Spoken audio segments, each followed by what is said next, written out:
Halo semuanya, sawadee krap, apa kabar? Semoga selalu baik dan juga sehat. Selamat datang kembali di segmen analisa. Nah, di video analisa kali ini kita akan bahas adalah mengenai salah satu saksi yang cukup kontroversial di media massa dari kasus Subang adalah Yoris.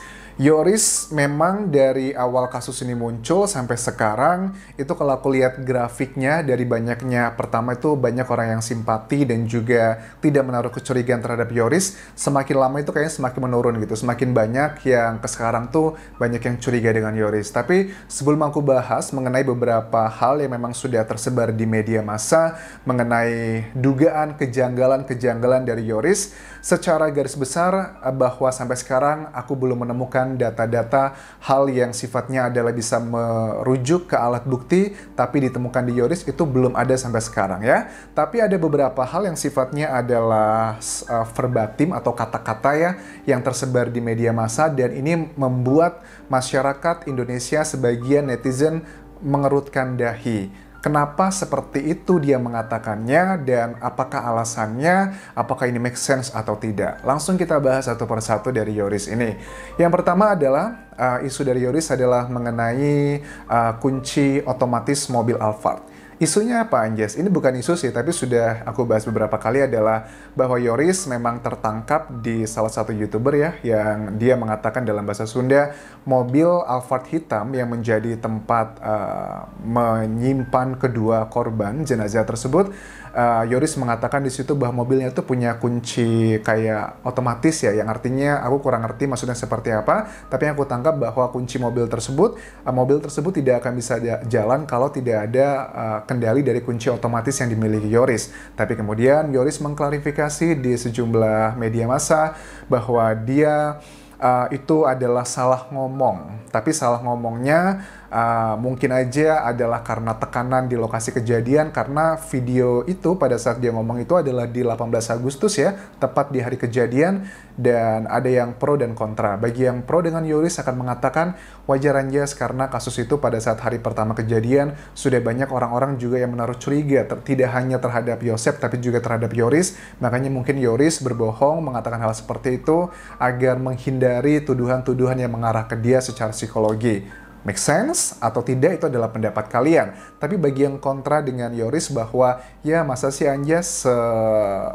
senervous-nervousnya seorang anak atau setakut-takutnya kita dituduh macam-macam, tapi masa melakukan kebohongan seperti itu kayaknya ada sesuatu deh. Itu bagi yang kontra. Tapi kalau bagi pendapat aku pribadi, ini adalah pendapat aku pribadi ya. Menurut aku kebohongan Yoris dengan mengatakan ada kunci manual, kunci otomatis yang dipegang dia, itu adalah sebuah data yang sangat gampang sekali dipatahkan. Makanya pada saat aku melihat videonya Yoris ngomong seperti itu, memang kan kondisinya video tersebut tidak ada wajah Yoris ya, tapi kamera sedang menyorot ke lain, tapi tidak sengaja kerekam sepertinya dalam bahasa Sunda. Dan Yoris sepertinya ini adalah dia tidak sengaja kenapa video itu bisa tersebar gitu, karena dia juga ngomongnya dalam bahasa Sunda dan tujuannya dia ngomong hanya untuk audiens yang ada di sekitar TKP. Jadi itu adalah yang pertama.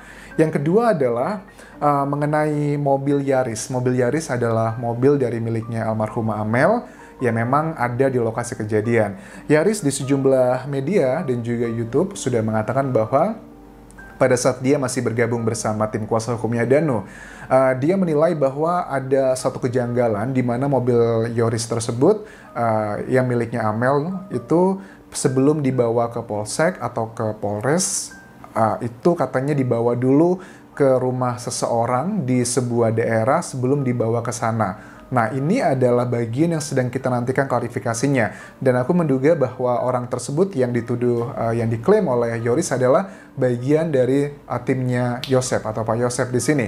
Tapi sekarang karena mereka sudah bergabung, kok ininya menghilang begitu aja. Ini menurut aku yang juga cukup janggal, karena bagi aku ya pada saat kita mengawal sebuah kasus, ya kita harus berpihak kepada fakta gitu. Siapapun yang ngomong, apapun kondisinya, fakta adalah fakta begitu. Harusnya Yoris juga mengklarifikasi kalau memang mobil Yaris tersebut apakah benar dibawa ke rumah seseorang terlebih dulu sebelum diamankan di Polsek atau Polres? Ini juga kita masih menantikan klarifikasi.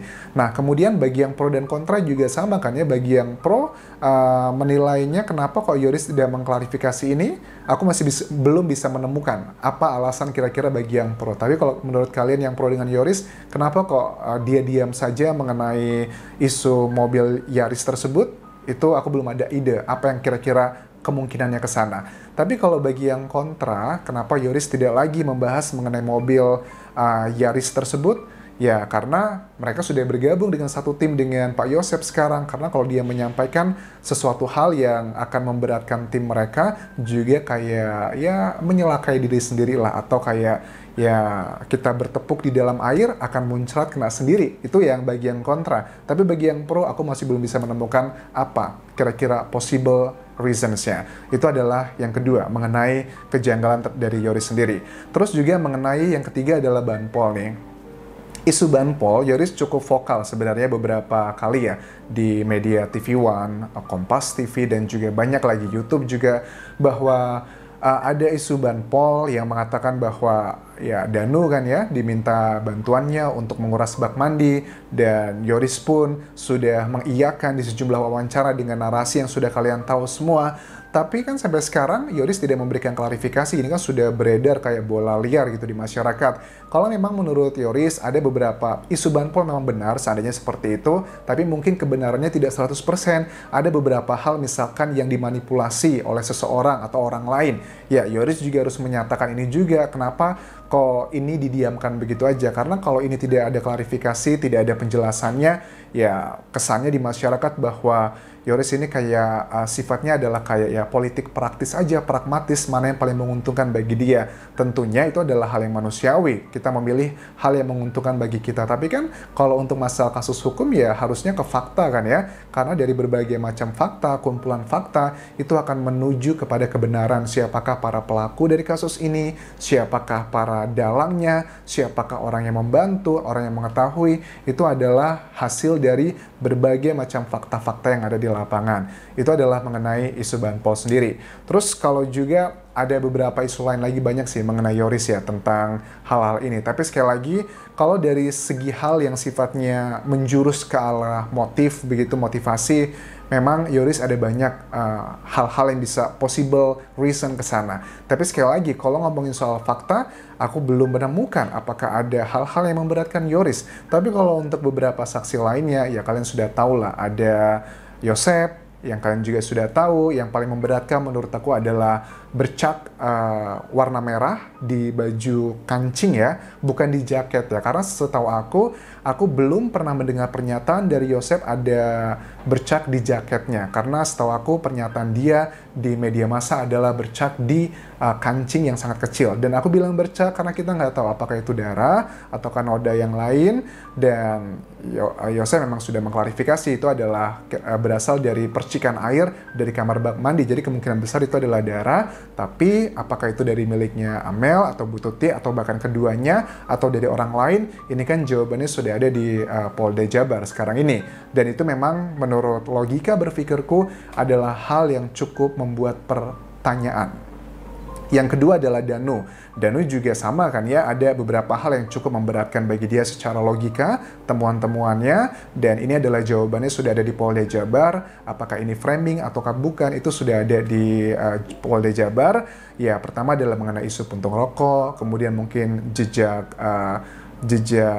sidik jari, mungkin kita belum tahu apakah ada berita itu, tapi apakah mungkin tentang jejak kaki itu adalah miliknya Danu atau bukan, kita nggak tahu. Tapi ada isu yang berada di luar sana itu adalah salah satunya adalah miliknya Danu. Ya, ini juga dibutuhkan pembuktian. Terus juga ada mengenai anjing yang mencium ataupun juga menggonggong atau menggigit mungkin Danu, itu adalah yang kita sudah tahu di media massa.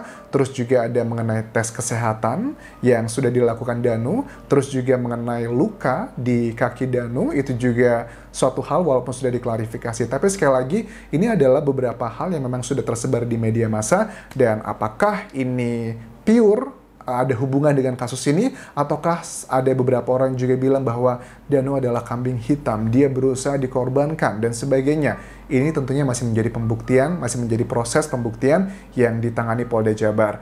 Itu adalah untuk Yosep dan juga Danu ya, Yoris. Aku belum tahu apa di situ, belum ada hal yang memberatkan. Bu Mimin juga sama, nama yang selalu disebut dari awal, sampai sekarang pun belum ada hal-hal yang sifatnya adalah merujuk ke alat bukti yang mengarah ke Bu Mimin, tapi kalau secara motivasi, dinilainya adalah sebagai masyarakat ada kecenderungan ke sana juga. Terus juga bagaimana dengan saksi lainnya, misalkan dengan Wahyu ataupun juga Kosasi, dua saksi beberapa waktu terakhir ini yang sulit ditemui oleh media massa. Apakah ada beberapa hal mengarah ke mereka? Bisa aja, misalkan dari jejak-jejak sidik jari, jejak kaki, atau macam-macam. Tapi karena kita belum mendapatkan keterangan tersebut, ya ini masih jatuhnya adalah dugaan. Tapi kalau hal-hal yang lain, memang sudah ada keterangan langsung dari para saksinya sendiri.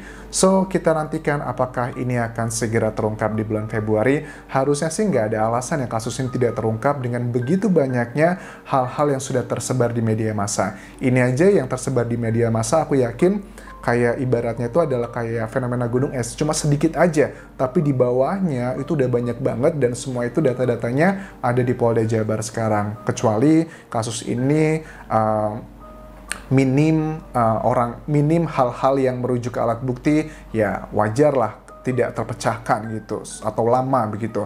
Tapi kan sudah ada banyak hal yang bisa mengarah ke alat bukti, yakni adalah keterangan saksi, keterangan terdakwa, keterangan ahli, surat, dan juga petunjuk. Ini adalah tiga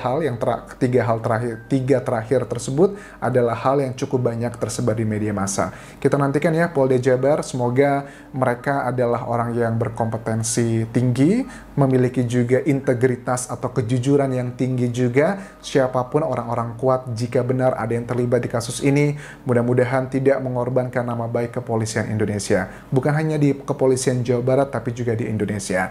I think that's all. Terima kasih sudah menonton. Sampai ketemu lagi di video berikutnya. Tinggalkan komentar positif kalian, tinggalkan like, dan juga sampai ketemu lagi di video berikutnya. Kaupun kerap semuanya. Bye-bye.